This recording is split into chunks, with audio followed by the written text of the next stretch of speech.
पुण्यात्मा आप दास जी अभी आपको बताया था कि परमात्मा अच्छी आत्माओं को मिलते हैं, ये उनका विधान है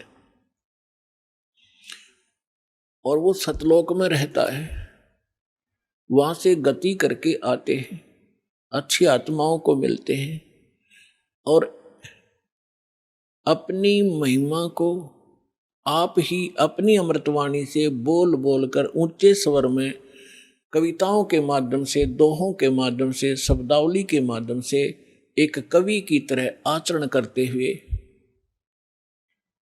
वो अपना ज्ञान प्रचार करते हैं और उनसे प्राप्त ज्ञान को संत भी उसी प्रकार उस परमात्मा की महिमा को सुनाया करते हैं।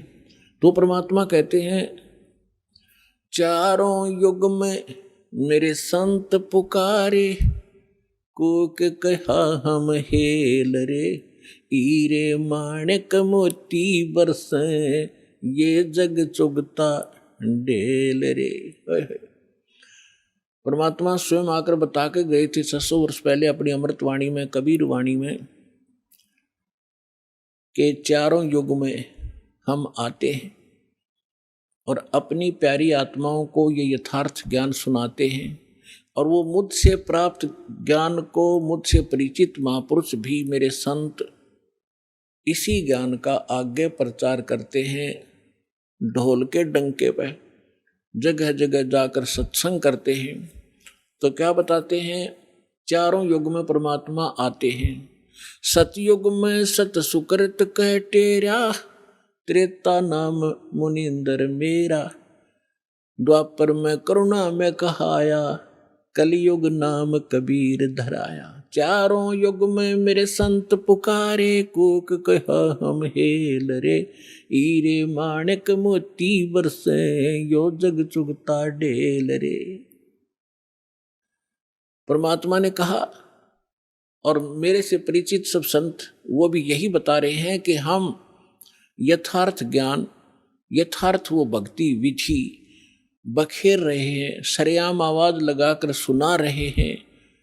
आप हमारे इस ज्ञान को ना सुनकर जो हम सत साधना रूपी और सत ज्ञान रूपी हीरे और मोती आपके ऊपर बरसा रहे हैं, आपके सामने डाल रहे हैं, आप ठुकरा कर चल देते हो और आप आन उपासना करते हो अन्य देवताओं की, जो शास्त्र विधि को त्याग कर मनमाना आचरण है, जिसके विषय में श्रीमद् भगवद गीता अध्याय नंबर 16 के श्लोक 23 और 24 में कहा गया है कि शास्त्र विधि को त्याग कर जो मनमाना आचरण करते हैं अर्जुन, उनको न तो कोई सुख होता है, न उनकी सिद्धि होती है और न ही उसको कोई गति होती है। व्यर्थ, यूजलेस। इससे तेरे लिए अर्जुन कर्तव्य और अकर्तव्य की व्यवस्था में कौन सी साधना करनी चाहिए, कौन सी भक्ति करनी चाहिए और ना करनी चाहिए, उसमें सदग्रंथ ही प्रमाण मानना, किसी के लोक वेद पर, दंत कथा पर विश्वास मत करना। तो जितने भी परमात्मा कहा करते थे कि तुम्हारे जो धर्म गुरु हैं, कबीर परमेश्वर जी कहा करते थे कि तुम्हारे जितने धर्म गुरु हैं ये गलत ज्ञान प्रचार कर रहे हैं, तुम्हें सत भक्ति नहीं बता पा रहे हैं और हम सत भक्ति बता रहे हैं, तुम इनको ठुकरा करके वो साधना कर रहे हो जो ना तुम्हें सुख कर सकती है, ना तुम्हारा भविष्य में आने वाले आपदाओं को नहीं टाल सकती है। आपके प्रारब्ध में, आपकी किस्मत में जो लिखा है आपका कष्ट, उसका निवारण नहीं कर सकते। तो वो आप डड़े ढो रहे हो, कंकर पत्थर इकट्ठे कर रहे हो, उनको हीरे और मोती जान के, वो तुम्हारी भारी भूल है। इन कंकर और पत्थरों को जब आप आगे जाकर ले जाओगे सिर पर रख कर और जहाँ इनकी कीमत लगेगी, तब आपको पता चलेगा कि तुम पत्थर उठा लाए, कंकर उठा लाए, लाल हाथ लगा नहीं। तो क्या बताते हैं, चारों युग में मेरे संत पुकारे, कोक कहा हम हेल रे, हीरे माणिक मोती बरसे, ये जग चुगता ढेल रे। कि हम सत साधना, सत भक्ति रूपी हीरे मोती आपके ऊपर बरसा रहे हैं और आप फिर भी कंकर पत्थर यानी आन उपासना करने में लगे हुए हो। उन देवी देवताओं की पूजा करते हो जो तुम्हें कभी सुख नहीं दे सकते, वो स्वयं सुखी नहीं, उनका अस्थायी समय सबका सब नाशवान है। थिर पकड़ थिर रही है, समर्थ की शरण गह कर ही आप सुखी हो सकते हो। समर्थ का शरणाग हो रंग होरी हो, वाई कदे न हो ए काज राम रंग होरी हो। कहते समर्थ की शरण पकड़ो, ग्रहण करो, फिर कभी भी आपके ऊपर कोई आपदा नहीं आवेगी यदि आप मर्यादा में रहोगे। पर भी लेन जात है दुनिया, हमरा ज्ञान किने ना सुनिया। परमात्मा कितने दुखी होकर कहते हैं कि तुम पर भी लेन जाते हो, वहां पर कहीं पर कोई कुंभ का मेला लग जाता है, उस जोड़ में तालाब में जिसमें गधे भी ना नहावे, बड़े पानी भी ना पिए, और उसमें तुम नहाकर कल्याण समझते हो अपना। तुमसे पहले वहां मछलियां मेंढक सभी विद्वान रहते हैं, उनका मोक्ष नहीं होता। अपने सदग्रंथों का आधार मान और संत महापुरुष जिनको भगवान मिले उनकी वाणी को आधार मानकर साधना कीजिए, तभी सफलता होगी। तो भगवान कहा करते कि पर भी लेन जात है दुनिया, और हमरा ज्ञान किन्हें ना सुनिए। तो यहां क्या बताना चाहते हैं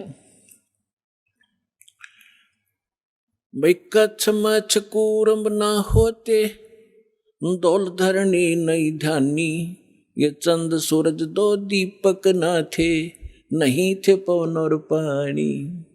ब्रह्मा विष्णु महेश न होते, नहीं लक्ष्मी गौरज रानी, सावतरी नहीं सनकादिक तब होते अलख बिनानी। अब आदरणीय गरीबदास साहिब जी कह रहे हैं परमात्मा से प्राप्त उस यथार्थ ज्ञान के आधार से कि पहले सबसे पहले कुछ भी नहीं था, केवल एक परमात्मा था। और यही हमारे वेद बताते हैं, और यही वो महापुरुष बताते हैं, और यही परमात्मा स्वयं आकर ज्ञान देते हैं। हम ही अलख अला हैं कुतुब गोस और पीरे, गरीबदास खालिक धनी हमरा नाम कबीरे। ए स्वामी सृष्टा में सृष्टि हमार तीरे, दास गरीब ऊपर बसूं अधर बसूं अवगत सत्य कबीरे। परमात्मा ने स्वयं भी अपनी महिमा बताने की चेष्टा की, पर हम बालक इतने हैं, हम परमात्मा को पहचान नहीं सके, क्योंकि हम बाल बुद्धि बना दिए इन अज्ञानी संतों महंतों मंडलेश्वरों ने, गुरुओं ने। अपनात्माओं, सबसे पहले भगवान ने आपको शिक्षित किया और फिर इस ज्ञान को आप तक पहुंचाया। अब जितने भी आप यहां आए हो किसी भी धर्म मजहब से, सबसे पहले आपने ये ज्ञान सुना होगा तो बहुत बुरा लगा था, और आज आपको कैसा लग रहा है कि हे भगवान, अगर पृथ्वी पर ज्ञान है तो ये है ना, सब अज्ञान भरा पड़ा है। तो काल ने इतना ज्ञान ठुकवा दिया हमारे परमात्मा के बच्चों में कि ज्ञान से दूर भाग रहे, विरोध कर जाते हैं, अपना जीवन नाश कर लेते हैं। लेकिन इसलिए परमात्मा ने आपको शिक्षित बनाया। आज बूढ़े से लेकर बालक तक सबको अक्षर ज्ञान है। अगर मान ले कोई बुजुर्ग रह भी रहा कि तक कोण में ना पढ़ जाओ, तो उसके पोता पोती और उसके बेटे सारे शिक्षित तो बैठ कर समझाओगे कि नहीं पिताजी ऐसे है, ये सही लिखा है, इसमें गीता से हमने मिला लिया, तो भी मान जाएगा। तो इसलिए मालिक ने इस समय सेलेक्ट किया था कि जब बिचली पीढ़ी आवेगी और कलयुग 5505 बीत जाएगा, तब इस ज्ञान का हम ढोल के डंके पर प्रचार करेंगे और सब बच्चे मेरी शरण में आएंगे, सबका मोक्ष होगा। पूरे विश्व के बच्चे परमात्मा के ही बच्चे हैं, चाहे कोई हिंदू है, मुसलमान है, सिख है, ईसाई है, हम एक पिता के बच्चे। हम अपनी गलती से अलग अलग हो गए, हमें ज्ञान ठीक ना मिलने से हम भिन्न भिन्न हो गए। परमात्मा का आदेश है कि इस ज्ञान को सुनकर सब फिर एक होंगे और सबका मोक्ष होगा।